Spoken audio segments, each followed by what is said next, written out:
Okay, so project I'm doing here. This is my first attempt at doing reupholstering myself. I got a sewing machine for my mother and got some fabric, actually, and I'm gonna see how this turns out. Done a couple of package runs. It's a little late. This might not turn out that well. I don't know. We'll see. But basically, I'm taking the seat apart. I first took off the side lever there that adjusts the back of the seat. I'm going through these pieces here, and you have to pull them up. If you can see them from here, you have to, let me see if I can point to it. Actually pull them up a little bit, and then it frees them up here. So I'm going to take the seat apart because I got this big split here.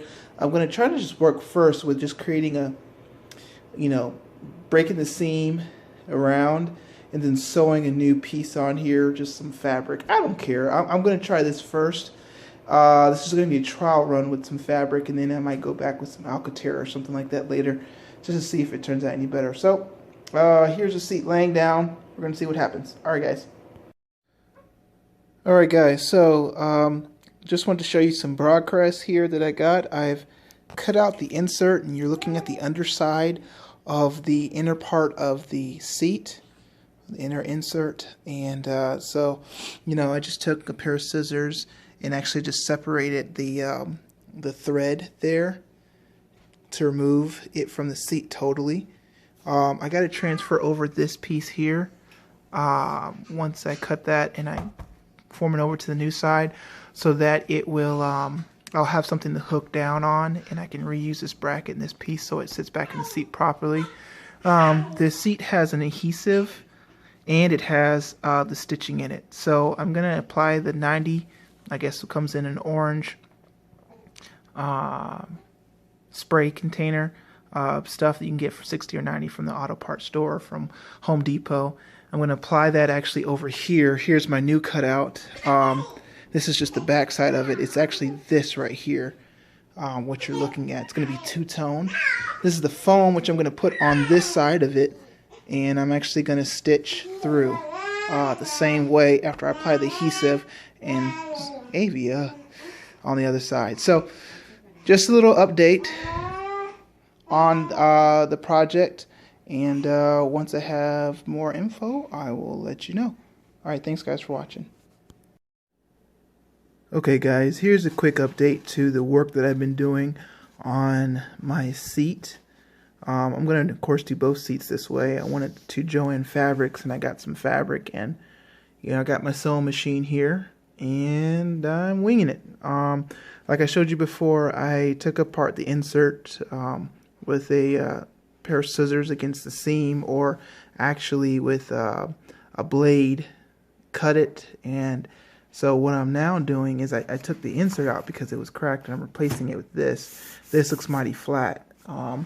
But what I've actually done is, that's just during the sewing period, I've actually concocted this thing here, which is already sewn, and it has the foam in between it, which is a thin piece of foam that you need, that's going to help rise this piece up again to look back like factory.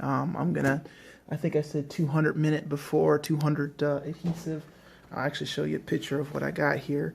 It's the spray adhesive 200, which I'm going to put on the back of this, which has texture to it in there, and that should hold together pretty decently.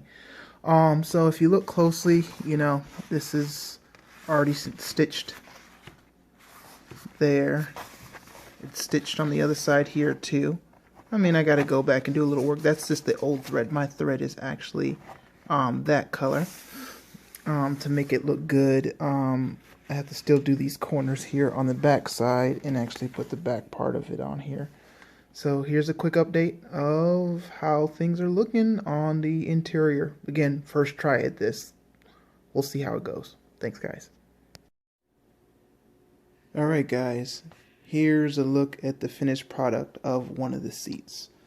It's not perfect, but I'm gonna give it a shot, and it's a do-it-yourself project. Of course, the bolsters aren't all in there because it's not actually on the seat.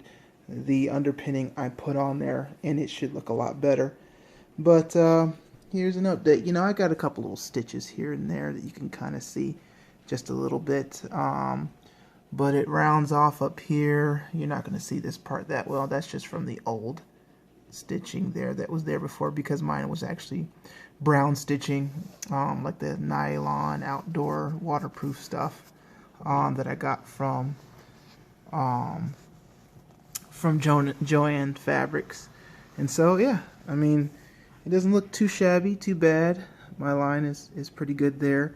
I'm gonna of course re-dye the sides of these eventually to make them look a little bit more better, and then get that going. But I don't think it turned out too bad. You know, the first try I did, I had an issue where I didn't have everything lined up. I really had to get these this sounds really stupid, but these pins here to set everything in place to make sure it was in the right spot. And then I went about sewing. I mean, this is a regular sewing machine. I had to get a 16 gauge needle to go through the leather back and forth. And again, this is like the nylon or out it says here, coat outdoors that you can use. But yeah, once you do this, man, this might be a project that you can actually do yourself, and you can get crazy with it. I'm just trying this first. I'll let you guys see how it looks in the car. I'm planning on doing my shift boot this color. I'm not going to put a radio probably in my car, or at least one that sits in that area. So I'm just going to actually just put like, it's going to like, I hate to say this, kind of like the Ferrari way of just having a cover, you know, a cover over the radio area. Then I'm going to get another one of those parrot systems and just install it that way. I'm going to see if I can do it without a radio. I'm not sure. And I'm going to add some more inserts of this this color in particular. And also we're going to see how durable it is as I sit on it day by day. But here's a quick video of my work. And I'll keep you posted when I have it inside the car. Thanks, guys.